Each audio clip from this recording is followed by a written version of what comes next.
Mga kapuso, wala pa rin bitawan ang pagtutok natin sa epekto ng magnitude 6.1 na lindol sa Luzon kung saan hindi na bababa sa 16 ang patay.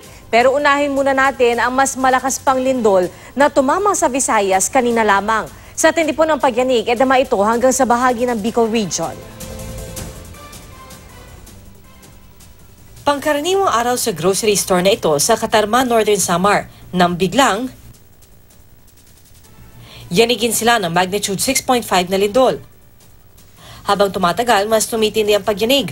Bumagsak ang ilang paninda at namatay ang mga ilaw.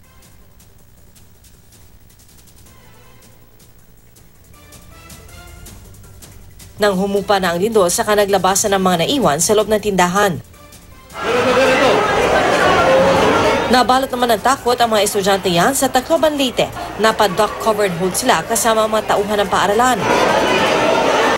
Pati ang mga pasyente sa isang ospital naglabasan. Ang ilan nga, emosyonal habang buhat ang anak. Sa isang simbahan sa San Julian, Eastern Samar, maging ang mga imahe ng santo hindi sinanto ng lindol. Ang isang rebulto naputol ang kamay. Kapansin-pansin din ang bitak sa loob ng simbahan na noon pang 18th century itinayo. Bukod pa riyan, nagkabitak-bitak din ang ilang kalsada at tulay. Pero sabi ng alkalde ng San Julian, kanina, habang nag-iikot po kami, kasama ko yung municipal engineer ko at saka yung DRRMO, possible po naman, nandun pa po yung DPWH. Bitak-bitak din ang ilang kalsada sa Las Navas, Northern Samar.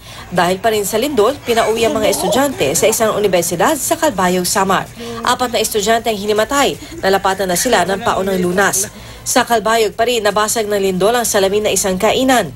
Nagkalat naman ang mga paninda sa tindahang ito sa Calbiga, Samar. Naglabasan din na opisina ang mga empleyado ng SSS sa Bacolod City.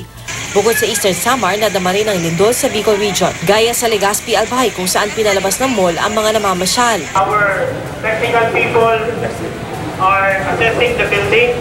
But for the safety of everybody, minabuti na po natin na i-evacuate po kayo dito sa safe area.